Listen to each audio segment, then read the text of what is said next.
the express authorization of the minister. So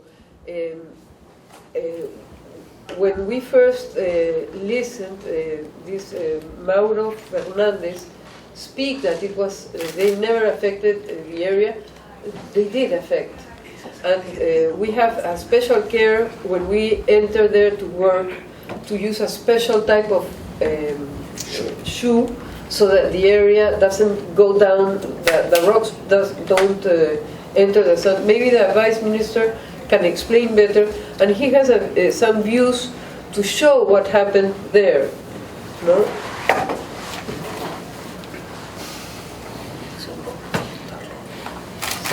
See, our concern is it has multiple angles. I mean, the first angle, and we have discussed this on length, is that it's illegal in this country to go into these certain areas, and in some areas it's not simply a capricious situation set forth by the government. It's because there is a technical and in any case an archaeological reason.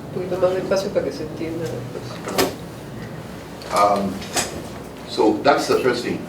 And the precedent that this situation creates for us is absolutely, unsupportable. I mean, if this happens, and the problem is that with your organization, this is the third time that we have a situation such as this.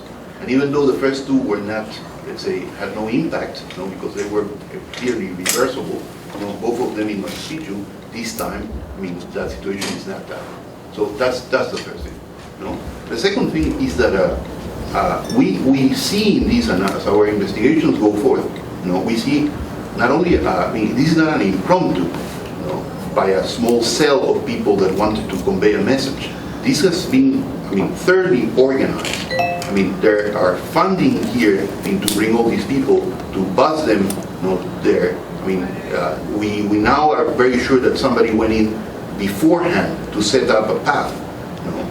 We are sure that this was something that was supported by local people, because it is absolutely impossible to get into this spot without, a very precise knowledge of how to get there. So, for us, this is not something that has been done, out of improvisation. This seems to be an organized, attempt on our cultural patrimony. And whoever advised this group of people, because that's what Mr. Fernandez has told us, that this would be done in a way such that there will be no effect, has completely lied to them and has affected the patrimony. And what the minister was saying, is absolutely true.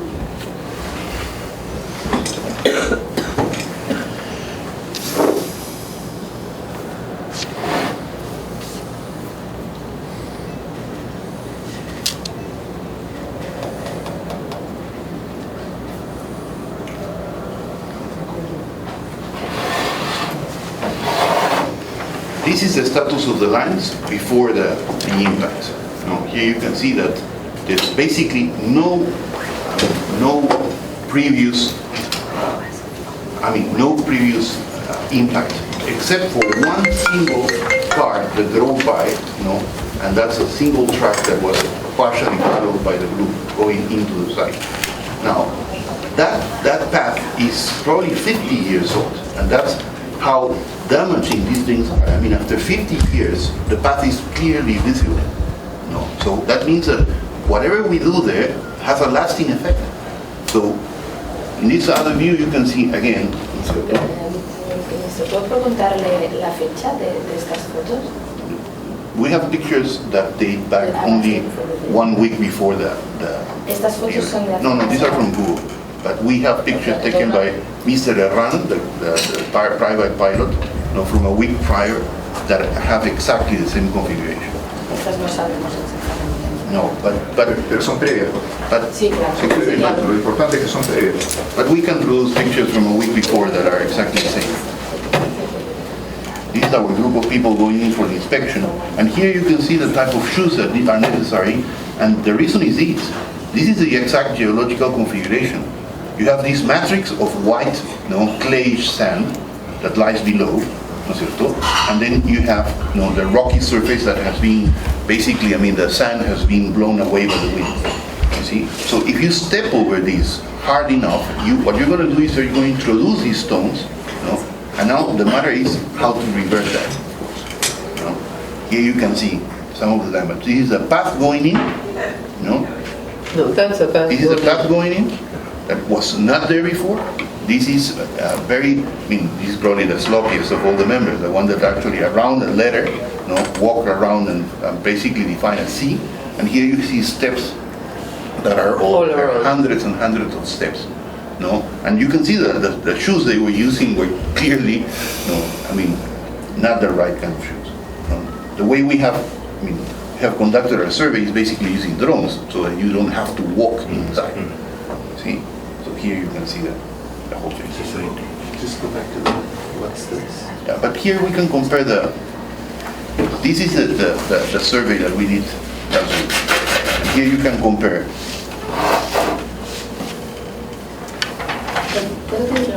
Sí, claro. I just would like for me to understand about this pathway that you were mentioning that was not there before. Is not that the pathway that you said before that has 50 years, is 50 years old? Yeah, but in this picture you can see that little path until here, and then this is completely new. See that? But it's the same pathway that now looks a bit different, you mean? No, not a bit. No, No, just for me to understand. Yeah, no, the path is really marked down. The other path was a one-line path, but 50 years ago. Then nobody entered, now look how it looks now. this white spot there is where the group actually settled while the pictures were taken by the aircraft in the morning. And in the videos that you have released, that Greenpeace has released, you can see them lying like in a picnic situation, there in that particular spot. That's why it's all, it has come up. What has happened is that all the rocks there have been pushed down, exposing these kind of thing. And here you can see the threads of all the steps, in the three lines for the three lines of the letters that were placed. This was pristine before. The only person that has actually entered here, using the kind of shoes that you have to use is this woman, Maria, right, that worked there for 50 years. Nobody else. The minister has told us, not even the president of Peru, the minister, the cabinet ministers or congressmen or women are allowed there. Nobody goes there. Nobody would even dare to go there. So this is the situation, and this is the damage that has been caused. Yes. What we are now asking for is the names of the people that went in there, so that they can assume responsibility. The archaeologists that they hired, because it's impossible to get there unless somebody guided them. I traveled yesterday or Saturday and flew over, and it was not easy, even with the pilots that usually fly over the Nazca Pampas. So they clearly had to hire an archaeologist that lead them there. Somebody had local knowledge. Yes. Deep local. So, and what I think is that nothing of this was just an ex-abrupt or a moment thing. This was a very well planned going into the Nazca lines. I think they thought it would be a good news for people around the world, but they had to have known, if they contacted an archaeologist, that this was forbidden by law, and it was an illegal entrance, absolutely illegal entrance. So, Vice Minister received a group of Greenpeace, and we asked for the name of the archaeologist that led them there. It is impossible to get in there without the company of a person that knows the place. And the reason behind, this specific request is that we cannot process them unless we know who they were. Okay, it's not that we are seeking, any kind of becomes a venganza. No, revenge. It's not a revenge. No, but in our legal system, we need to have with precision, and you know that the judge in charge has rejected the request from the attorney, because we don't have the names. No, we don't Furthermore, have the names that were, addresses. the names The that were names. given to the piloting company, the 5 people that flew, as far as we understand, are false. No, because Mario Fernandez is in the list. He gave his name. Pasaporte no sabemos si es- Well, we have to check the passport. But we would like to have the names and their documents so that the judge can reach to them and notify them, because this is a legal procedure we have to follow. We can, of course, we can make it public, and we can put the videos they show in internet so that somebody can give us a name. That is possible to be done, but I think that Greenpeace has a responsibility here to help us, because one thing is giving the world news about the things in which Greenpeace believes. Another different is this that is illegal. So we would like to have the names of the people that went in, and so that we can act in the legal matter. So, Master, thank you very much for making time to meet with us. When this happened, I was actually in the Philippines with our office, supporting folks with the typhoon. So I actually must apologize that my apology actually came so late, because I actually didn't know we were in the typhoon areas, and I didn't even know this had happened. The second, and I came back from the Philippines, the moment I heard about it, I jumped to the next plane and came, because, to be quite honest, not only I was shocked about it, the majority of people in Greenpeace are outraged and shocked that this could have happened. I want to confirm that this is completely outside of Greenpeace values. Right? It is true that Greenpeace does engage in civil disobedience, meaning that sometimes we will break unjust laws, or we will break laws that protect oil companies and so on. So I'm not saying that we don't engage in civil disobedience, but to put in jeopardy a cultural icon like this is completely outside. For us, it is essential. Yeah. That's absolutely. So I can tell you that the 2 biggest criticisms or sources of criticism for this action is coming from the Peruvian people on the one hand, and is coming from the majority of those within Greenpeace. So, I came here with a lot of shock, and by the time I got here, I believe most of the activists had left. They had consulted with Peruvian lawyers who had said that in terms of the Peruvian constitution, they had a right not to incriminate themselves and so on, and that there wasn't a legal impediment to them leaving, and they are all home. I've been investigating some of the same questions, and I have to confess with you that the information that I have is incomplete, and today I'm announcing the institution of the investigation within Greenpeace to find out how did the decision get made, who made it, and how this was organized. And to that, I would like to cooperate with the government, and what I'd like to do is, while I will make sure that none of the officers or people that were involved that internally it's reasonably independent, but I also would like to see whether we can have almost an international group which we can agree, for example, a retired Peruvian judge to actually assess the work of this investigation committee, which I have asked must be completed by the 31st of January. I would have done it faster because it's a Christmas period and so on. But I will want to share with you, I've been here for 3 days now. I have not done any media work other than last night. I did one interview because I wanted to get the facts, and I have to say that the more questions I ask, the more shocked I am about how this could have happened. I just want to quickly take 1 minute to just explain the structure of Greenpeace so that you understand the difficulty that I'm facing. There are 27 different legal entities of Greenpeace. Some of them are national and some of them are regional. Right?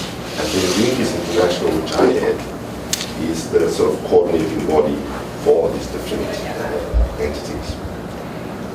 I can confirm that there was, no employee of Greenpeace International was involved.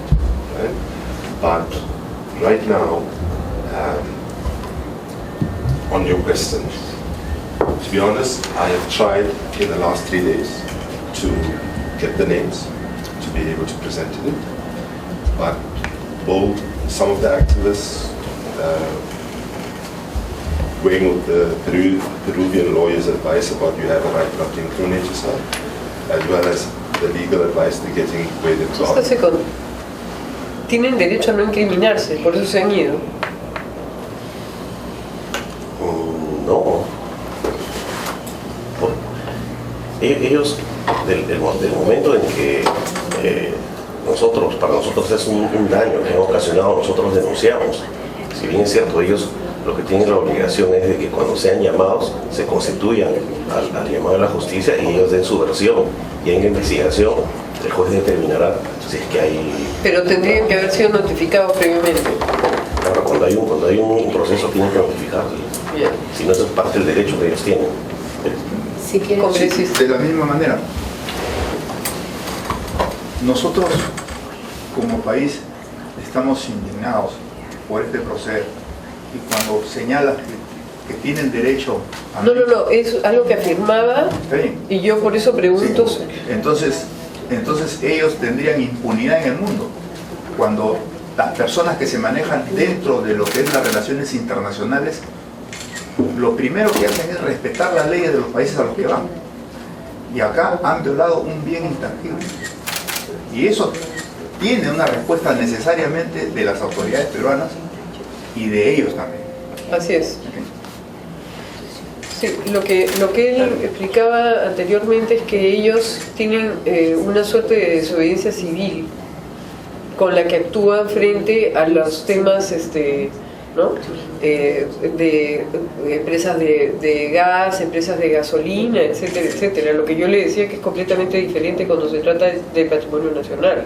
O sea, son leyes específicas de patrimonio nacional que no tienen por qué verse involucradas en un caso con el tema de... Además que el solo hecho de preparar una misión de esa naturaleza que ha llegado al país y que ha dañado un patrimonio arqueológico milenario, digamos, ¿no? Así es. Entonces, alguien responde, porque de todas maneras han buscado un financiamiento para desplazarse a la zona. No han venido de manera casual. Así es. Han preparado y ahí está como han puesto todo y todo el daño que han causado. Bien. Disculpe, señor ministro, y aparte es un objetivo de forma particular. Así es. Ellos han venido representando a una institución y en este caso a Greenpeace, ¿no?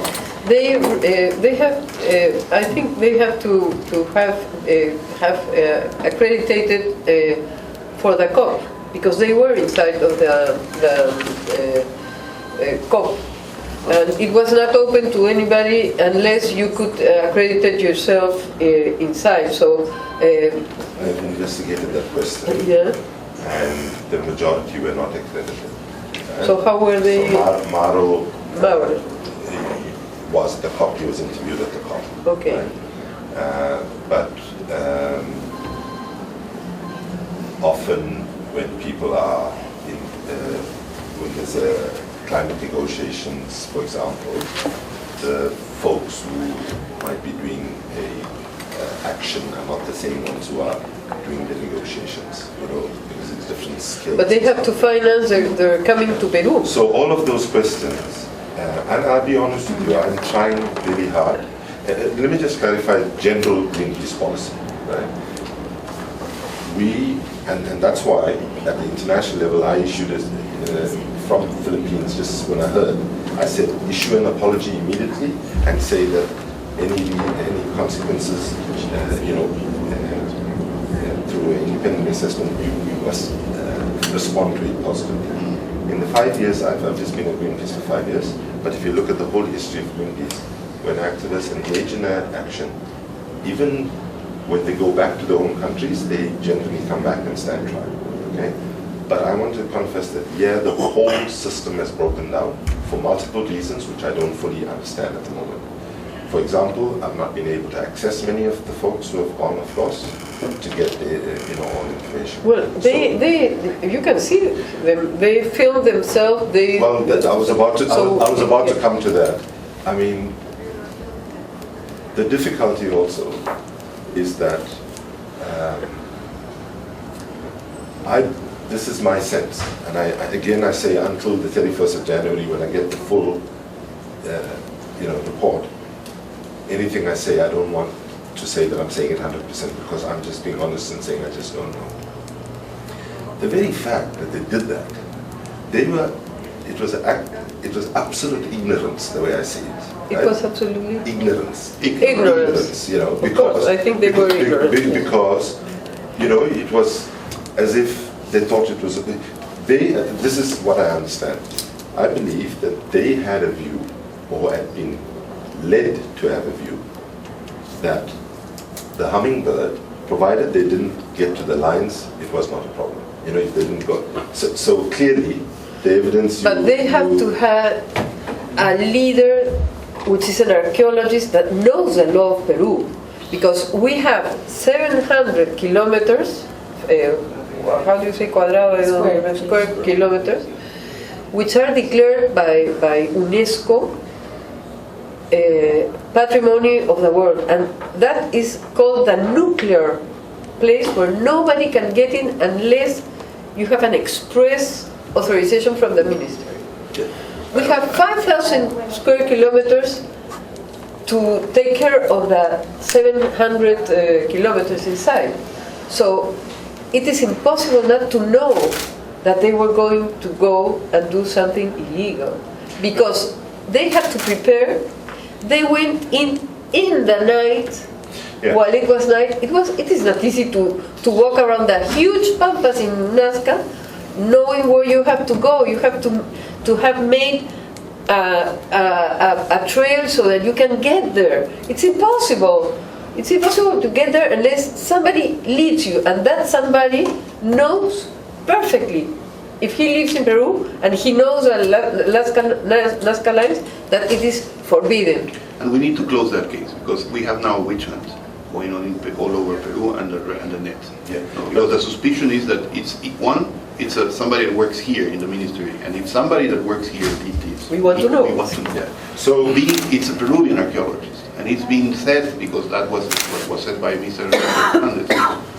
Now it seems to be an international. Did he say that he was a Peruvian? No, he didn't say that he was a Peruvian archaeologist, but the likelihood of, who could have known their way in?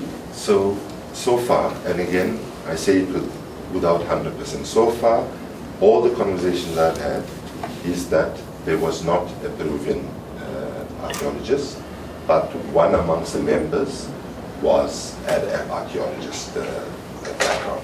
That's the best I can. Yeah, but now, I as I sit here. But that is impossible. That is not possible, because through Google, you cannot get yourself into this battle. You have to know the way. Yeah. You have to have been there, and the only people that go there are either people that work for us or people that have conducted research there. Or have worked before in the place. No, but there's not many people knowing, because that's a place where nobody, somebody marked the road so that they could get in. Yeah, the archaeologists that have been there have discovered that there have been marks that were probably placed beforehand. Some rock construction that we call a pacheta. You put one rock on top of the other, and they were marking the path to get there. So it was something that was very well planned, done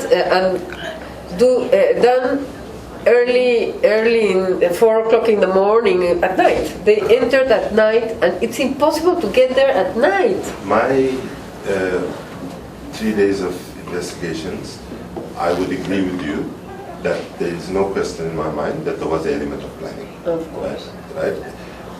But what I need to find out, who made the decision? Because see, for example, right, even if you take a guy like Maro, right, who was on the TV and so on, it might very well be that he was told, what he said on TV was exactly what he was told and he actually believed it, you know, because somebody told him that that was the case, based on absolute ignorance, right?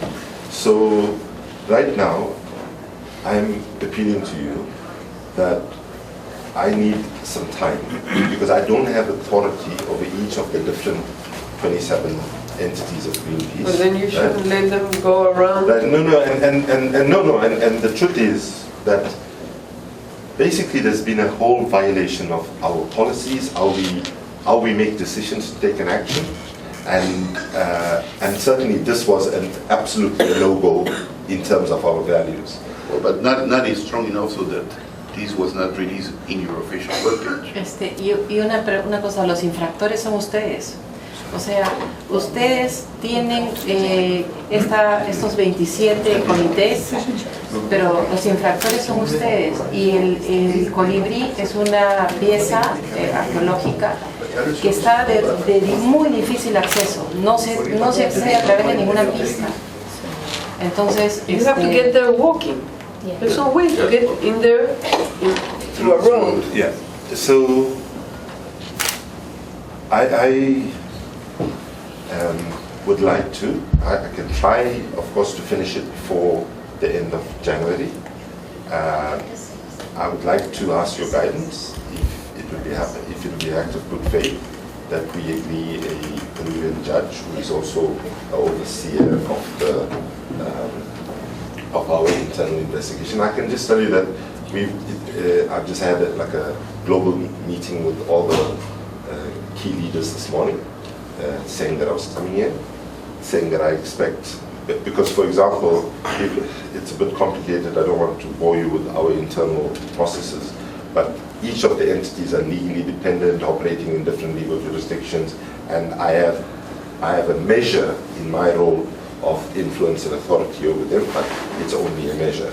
So I had to get this thing to say that I'm launching the investigation, and I want to say that to the best of my ability and the best of Greenpeace International as a coordinating body, we are wanting to take as much responsibility moving forward, and I have some other issues to raise beyond the question of the names, which I want to explore with you if you think it will be helpful.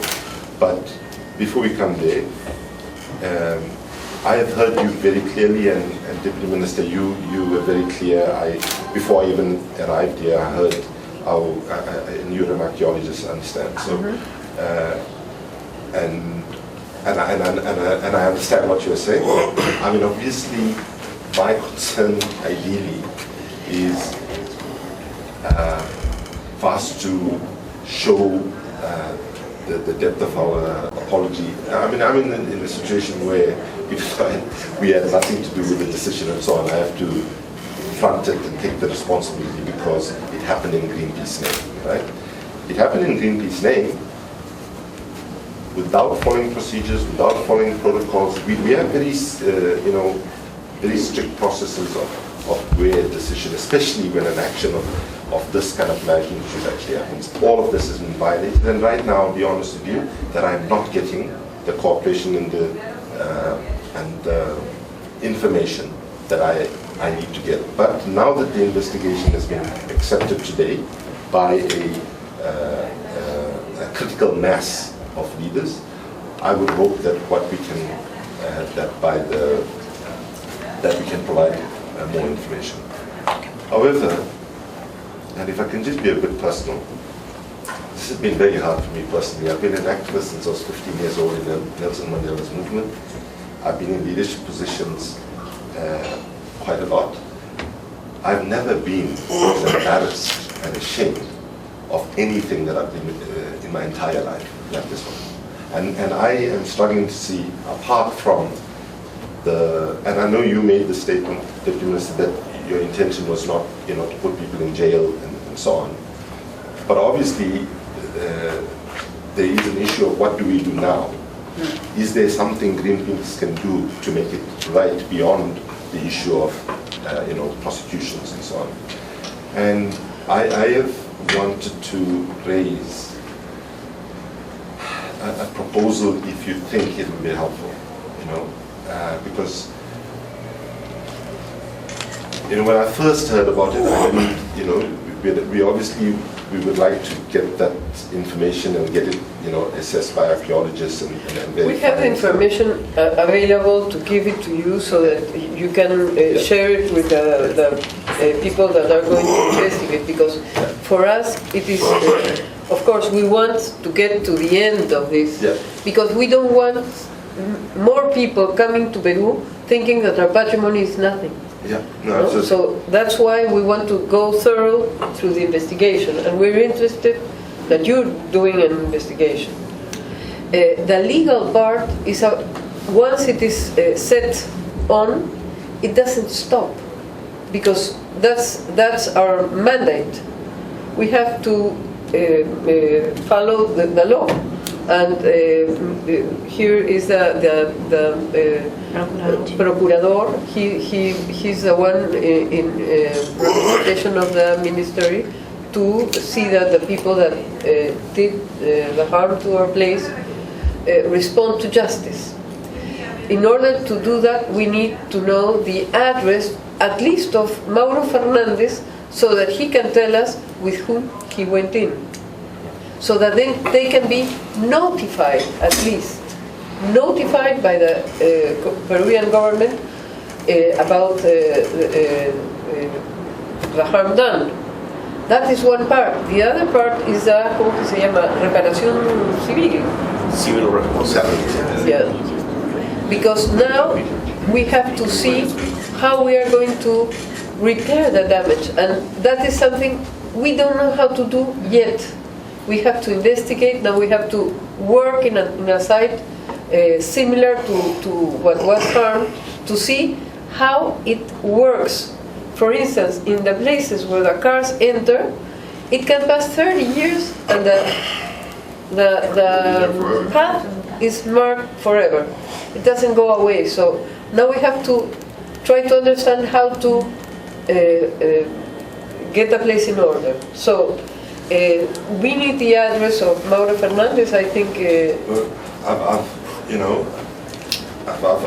I've heard you, and the Minister was always clear.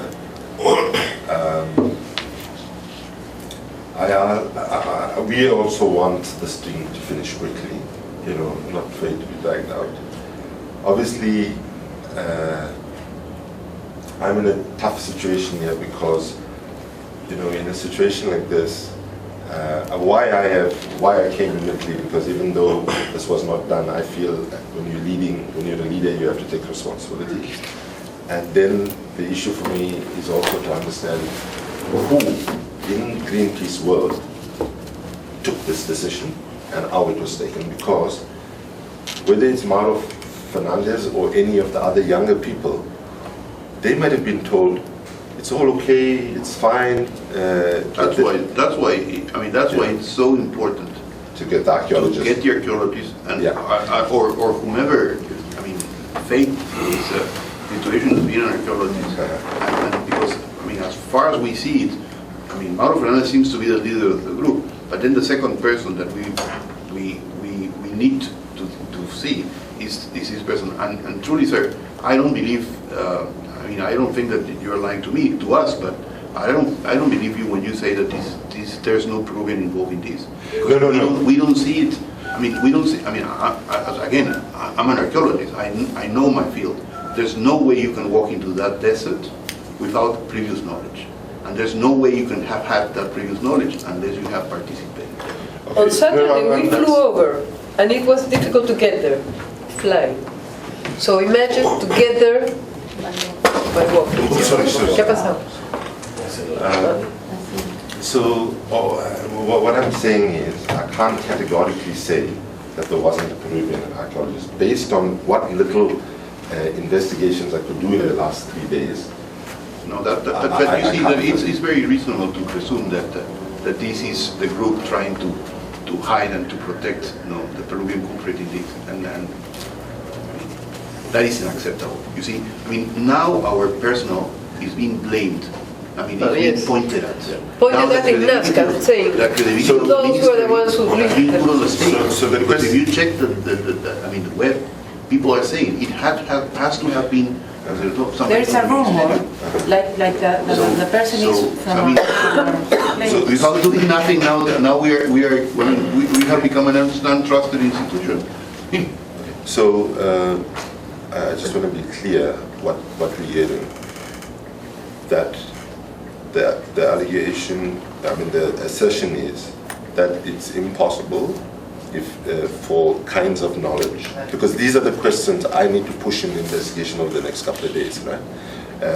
So we need to say to, when we identify the leadership of this action, how did you get this information, because it's impossible and so on. So we might, if it's okay, maybe we can liaise with you in the framing of some of the questions for our internal investigation, if that would help. It will help us, and if you would oblige. But so those are the two things where I'm stuck till the end of January, or hopefully a little bit earlier. And then on a more moral side, I mean, you made a statement that was the basis of this intervention, and that is that if we don't touch the lines, everything is okay. But that goes against that's what they thought. You have been pursuing that most people, follow Greenpeace because exactly that. Because you are not focused on a single issue. You are focused on a more global thing. You see? So this goes, what you just said brings down 30 years of work for Greenpeace. Absolutely. It's okay. So if we don't touch, it's like if we don't cut these fruit trees, then you can take care of the forest. No. Give me a break. Absolutely. No. And please understand, I'm not disagreeing. I'm actually agreeing with you with a lot of heartache, right? That in fact, the one thing I have to say that I'm struggling with personally in the leadership role here is there are young, I looked at the video, and my sense in all of this is there's lots of young people, people in the 20s, early 20s and so on. And I also am thinking, and that's what I want this investigation to clarify, because, if a young person was told everything's been checked out, provided you don't go on the lines, the actual lines, everything is going to be fine, and they acted in good faith. We know that they set up out a perimeter with lights, so that nobody would breach that perimeter and not get into the lines. That is very clear when we analyze the video. And we suspect that there was also some kind of coordination because they acted as a coordinated body. Of course, there had to be a lot of preparation because this cloth there they set up, lined up with a black outline. This has to be prepared. So you see, much beforehand. Maybe it was not planned to go there, but and I want to be very clear on that. My investigations up to now, that's why I said I agree with you. Confirmed that there was plan. No question about it. But who planned, how it was planned, who was engaged, I'm struggling with all y that. no todos son jovencitos de 20. no. Hay mayores también. No, I'm not saying all. Yes. See, I don't know. So I wanted to. There's been 3 of the most awful days of my life. Actually, it's sad for me because I always wanted to go to Machu Picchu and all this, wanted to come to Peru, and the first time I eventually get a chance to come, it's this. And I've been struggling with the question of why don't we figure this out over the next 6 weeks when I'm turning with dialogue with you. I was trying to ask the question, how can something positive actually come out of this, and can we do something positive? So, of course, Javier, sorry. Javier, we'll hear what your thinking is at some point on civil claims and so on. But right now, I was thinking, and this is almost as much as Greenpeace, as much as me personally, about whether there is something seriously positive that can come out of it. And one proposal that I have, which I got support for today at this meeting, is, and I will just say it, not with the, I'll say it with some detail, but now the detail is important. It's a big issue that is important. Would it be helpful, or would it be a good thing, from your perspective, if, for example, we set up a NASCAR Lions Global Foundation, together with the Peruvian government, Greenpeace, Maria Resch Association, and so on, where Greenpeace and me personally, because I have networks which are different from Greenpeace in terms of foundations and people of individual wealth and so on in the US, Europe, and elsewhere. If we were to set up something as a global foundation which has the responsibility to, and where one thing Greenpeace does have is there's actors and musicians and so on that actually support us. Some of them who have already written to me is telling me how unhappy they were about what happened here, recognizing, of course, that this was not the way Greenpeace operates. And I believe I can work to set up a foundation which then becomes a source of generating serious resources on an annual basis to support ongoing... I will tell you what I think. I think that the first thing, it's like a stepwise ways to get there. If Peruvian people think that activists can leave and have no sanction at all and just leave, and well, we receive a funding to get the Nazca lines, maybe it's okay for the Nazca lines afterwards, but in the first place, what people are looking for and what they call is that we need to have the names of who did this, who gave them the asesoría, how do you say it? Advice to get there. We need something that will show that the law will be executed. Do you understand me? It's not about money, because money can solve probably, and I'm not sure that money solves it. Of course, we would like to have a lot of money for Nazca lines, but the first thing is how do we do that the legal part go through, and that's what it's our first. Request. We need to know that our laws will be respected in the world, and that our patrimony is the best thing that we have. We have it for millenniums, and the Nazca lines are a very special place for the Peruvian people and for the world.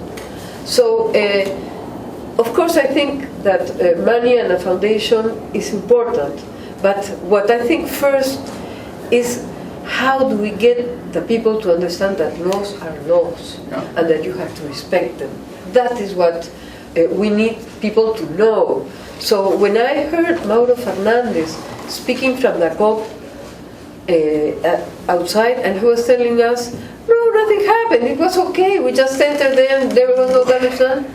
I just couldn't believe what he was saying. So we gathered together and say, are they crazy? This is the third time that they come in. Luckily for Machu Picchu, last time it wasn't a harm that couldn't be reverted. It could be reverted. But in this time, we don't know how to. ¿No? ¿Qué? Sí. ¿Puedo decir algo? Sí, por favor. Okay. Well, I will speak in Spanish because I want to tell you our indignation about this case. You don't respect any Peruvian law. I have 4 questions to make you, and we need a clear request. Okay. La primera. Usted dice que es gente muy joven, idealista. Pero no es correcto, no es cierto, porque hay un colombiano que tiene 41 años y sabe lo que hace. Y sabe ¿Colombiano o Alemán, que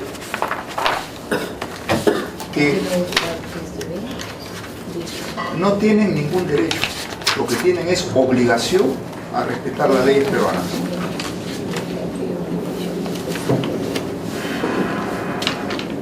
Y en las redes sociales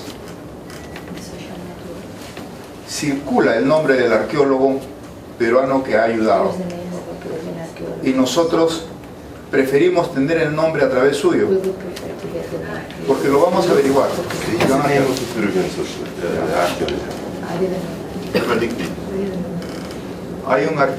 Circulan leyes, el sobrenombre del arqueólogo que ha ayudado en este grupo. Porque es difícil, como lo ha dicho el viceministro, que alguien pueda llegar, y sobre todo siendo extranjero, que pueda llegar a esta zona, a esas horas y con esa autoridad.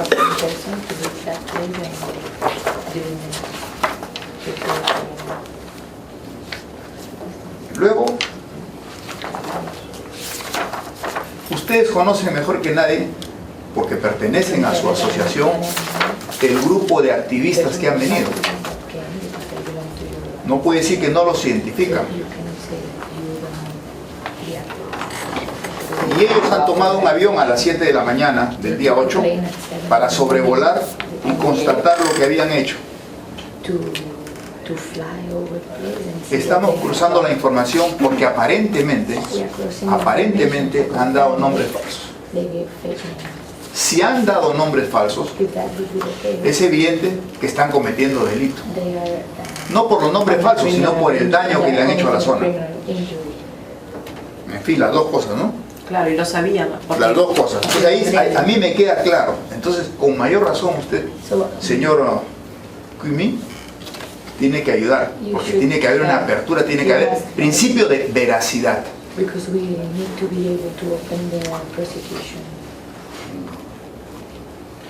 El mundo internacional, usted dice que no se incrimina, y reitero lo mismo, el mundo internacional se mueve por el respeto a las leyes del país que visito.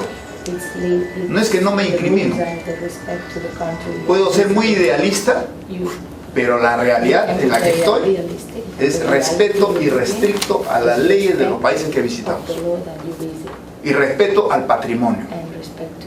Entonces aquí hay 4 temas que sí tenemos que resolverlos en las próximas horas, en nuestro criterio como Comisión de Cultura del Congreso de la República.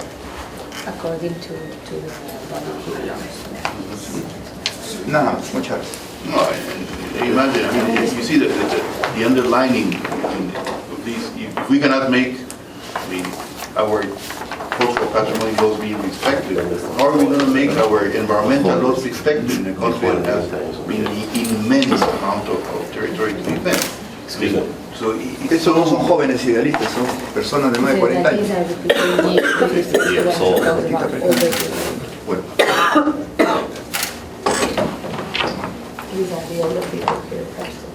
They are not young people.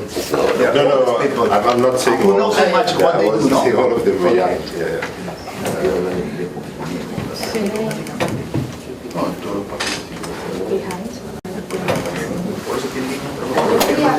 No sé si podría plantear un par de preguntas de proceso.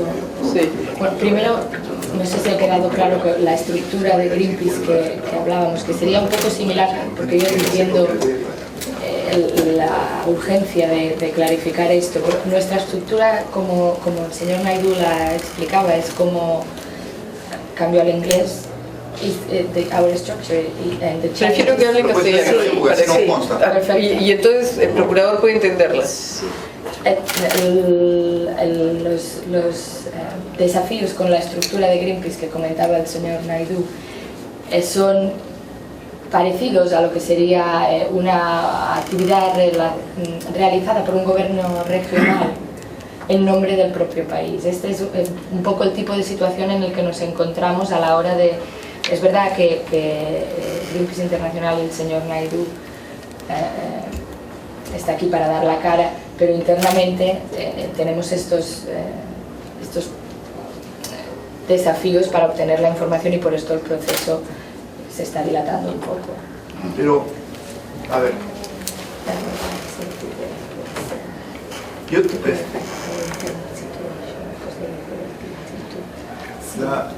la estructura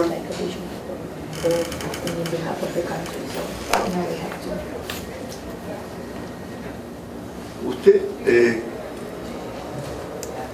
quiere señalarlos que la estructura prácticamente funciona como compartimentos independientes, compartimentos estancos,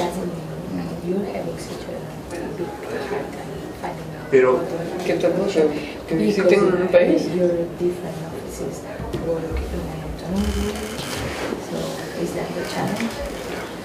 pero tienen 27, entendí que tenían 27 sedes, ¿no es cierto? Y no es difícil identificar a las personas, porque no han venido ni 200 ni 300 personas. Hay cabezas, ahí están, a eso se les puede identificar. Nosotros lo vamos a identificar por los pasaportes de entrada al país. El señor argentino ha hablado de 22. Los vamos a identificar. Preferiría que nos ayuden. No, pero el desafío es cómo llegar a obtener la información en la estructura que nosotros tenemos. O sea, es posible, pero no es tan fácil como si todos fuéramos parte de un mismo Pero qué cuerpo terror, jurídico. qué terror, eso sí que me da terror.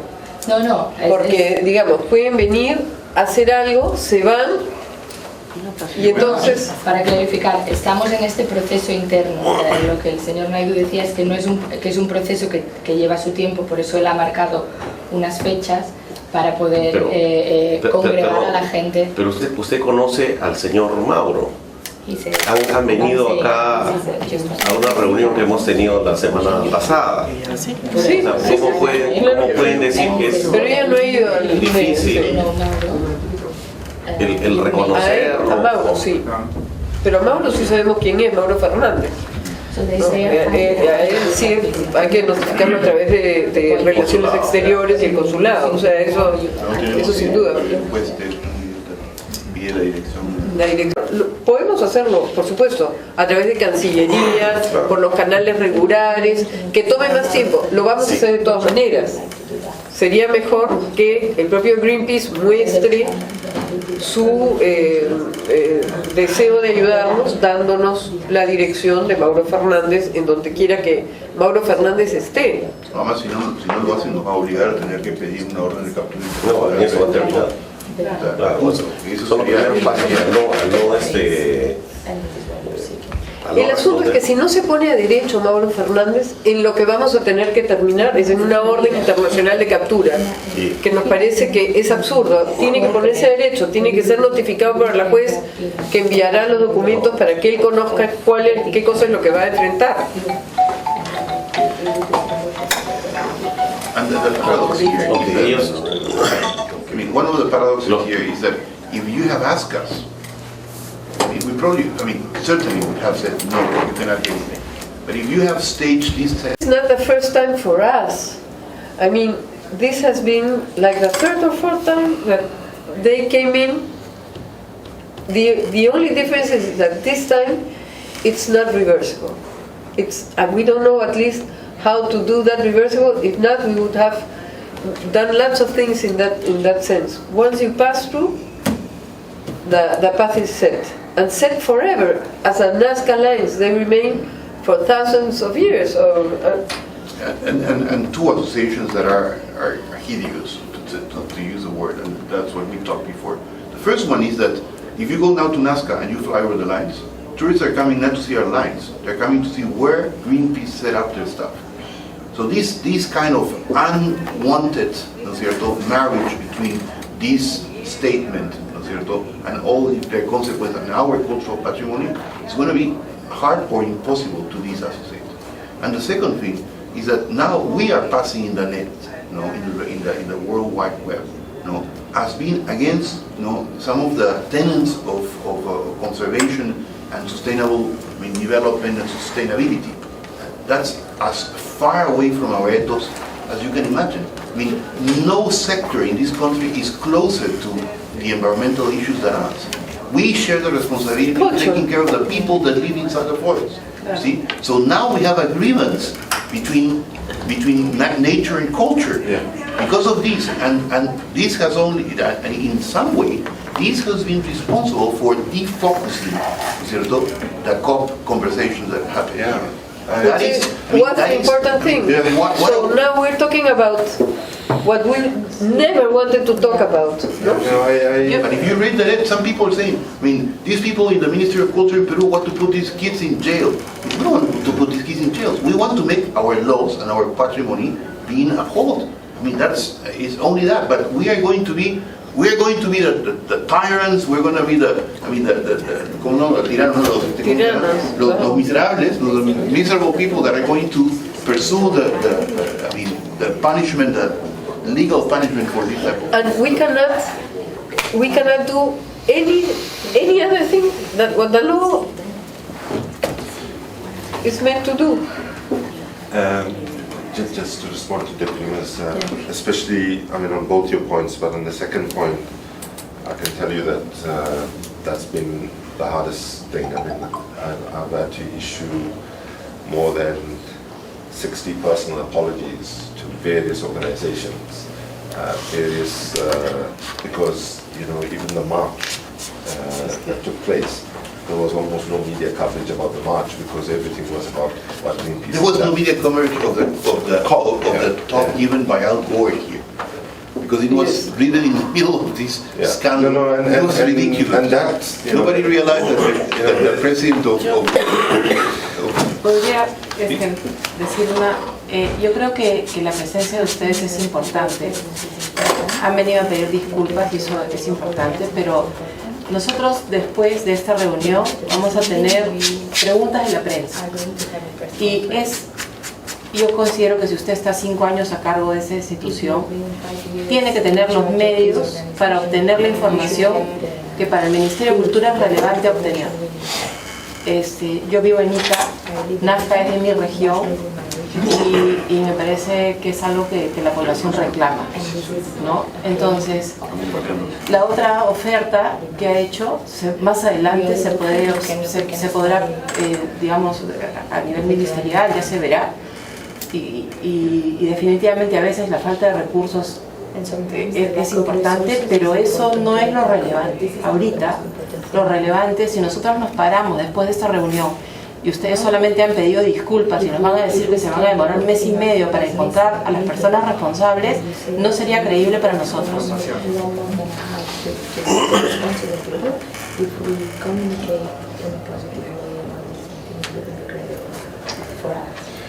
Okay, so when I say 1.5 months, that is, to the end of January, that's, it's not about just names and archaeologists, it's about how the decision was made, who took it, how could it have happened, how could it have gone against Greenpeace policy and all of that, right? So I don't have the mandate as I sit here, that's my difficulty, but I've heard you, and what I will take away from this meeting, and I will convene another global discussion, is to communicate to all our officers the depth of the feeling, to say that the request still stands, and to do everything in my power to try to actually get the names and also the issue and archaeologists. All I can say is, as I'm sitting here now, I'm not empowered to do that. I will try my very best, and we can keep a line of daily communication over the next couple of days. Maybe if you can appoint somebody who who can interface with us, and I mean, I'll be honest, I just feel awful. I feel boxed in. I want to, because, let me just say something, that there have been many cases where, there have been protests that we've done, where in fact the law was broken, like we trespassed in some place and so on, but nothing that comes to this kind of disrespect of culture, sacred things and so on. But in all the cases that I've seen, as well as before I came, people, even if they went back to their home countries, they came back and stood. So I was hoping that the politics here, the situation could be such that we could move quickly beyond the criminal prosecution and look for solutions. The thing is, Your position in Lima? Is there an office in Lima? No, I actually, that's such a... Who can be, I mean, if a judge wants to question anyone, who is going to answer? This is in fact, I feel quite strongly, had we had an office in Lima, this wouldn't have happened. And unfortunately, we don't have an office in Lima. Well, if you have asked, this would have happened. asked. No, of course. The people, I take that point. And If you had asked, we would have helped you do Absolutely. something, I mean, with zero impact. Yeah. No, but you didn't ask. That's the point, you see, that these people, these activists took the law in their hands. They decided to do whatever they wanted. I mean, that is where the paradox lies. I mean, we agree 100% with the message. We don't agree with the means. Yeah. I mean, the means have been, completely, against the message. And you see what I told you. I mean, the future might be renewable. The past is not. That's the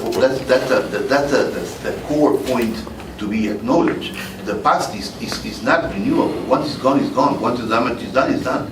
You see, and that is the unsensibility, the lack of sensibility that these people have shown. That is a really critical point.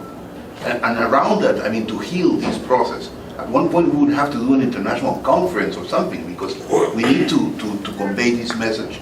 Because, I mean, this is going, out of the control. I mean, environmental issues are super important. If you ask around, you will find everybody agreeing with this. But you see, but not at the cost of sacrificing, thousands of years of humanity. We need a future that is sustainable, but also is respectful. And that is something that is not enough to be sustainable, because we might end up living back in Eden, but an Eden where everything that we have done as a civilization has been wiped out. And that is not the case. 100% agree with you. We don't have any disagreement. So, given... Legally, with whom must we deal in the future? That's the thing. Okay, so I think given where we've landed in the conversation now, I will also try and secure legal representation to Lima now. Yeah. I haven't done that formally yet, at a more sort of senior level. And then maybe I will communicate with the ministry this evening to say this will be the contact person for any further conversations. And hopefully it's not the lawyer you brought the other day. I know. The lawyer you brought the other day came in with a statement. The first apology, the statement was, since there has been no damage that you have been able to assess, then there's no illegal nothing. Well, Luis Jaime will be receiving in his mail whatever is necessary to know about the legal representation that you will be having here.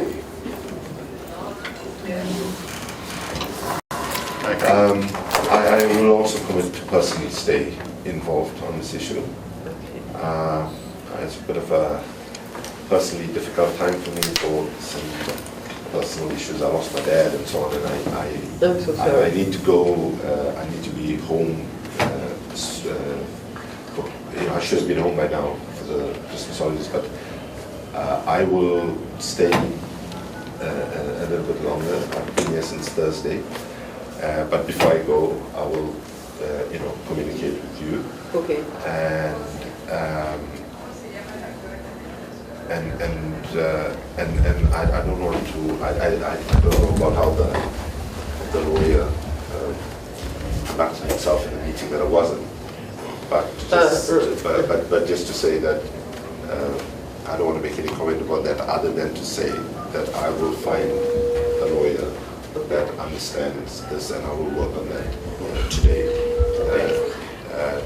to find higher level and probably My understanding is that the lawyer that is currently engaged is more an environmental and business rights lawyer. He knows nothing about contracts. Not a criminal lawyer. And so I think we will need to do that, and I'll work on two things, right? And today. Okay. Just to be transparent, one is... And please, one we need is- the address of Mauro Fernandez. So one is That I will very check. important. One is I will check with the lawyer. Get a thing. Secondly, I will communicate with all the officers, especially the officers where I believe people to come from. The depth of the feeling of wanting to get the names.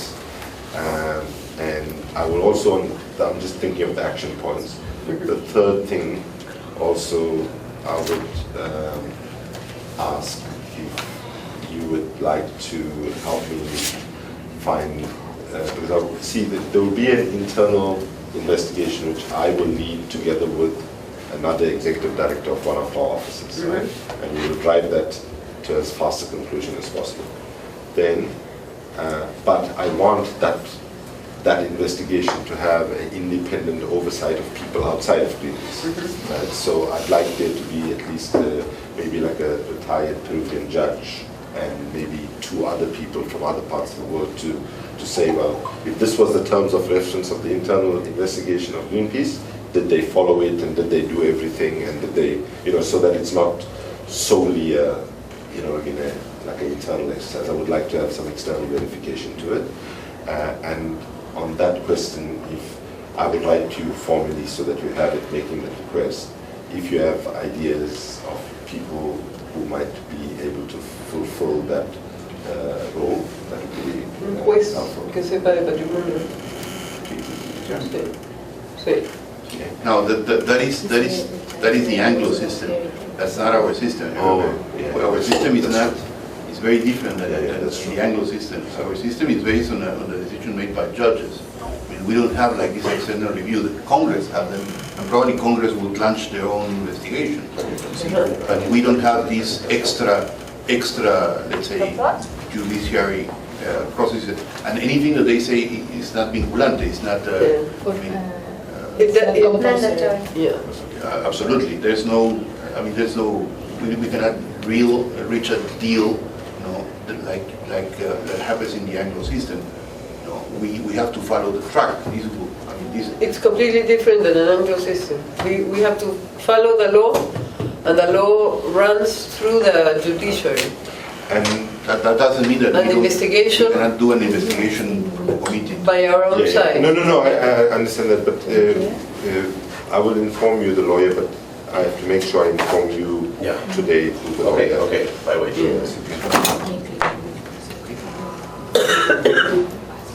Muy bien. Esto quiero botarlo a la basura, pero no quiero contagiar a nadie. I'll ask it, man. De la puntita, ahí. Sí. Ya estoy poniendo nervioso a todo el mundo con mi frío. Yeah. Voy a terminar en la clínica esta vez. Okay, so I think probably for today we can't make more progress than that. I would like to say finally, I regret very much that I was not in a position to be able to deliver what you needed me to deliver. I would have liked to have been able to do that. And speaking for the overwhelming majority of people in Greenpeace, I just want to assure you this is not acceptable. Of course, I know Greenpeace is. And this is the biggest crisis I think Greenpeace has ever faced, in my judgment. There have been other things, last year we had people in prison in Russia for Arctic protests, but that one, you might have heard of that, but that one we felt pride, we felt they did a peaceful action, they were taking on a very big issue, and in the end they were released after a couple of months and so on. But this one, there's nothing other than shame. So thank you very much for your time, and I want to apologize to Mr. Martinez that Well, I know But I was not able it's to- difficult to put a face right now, and I thank you for coming to Peru.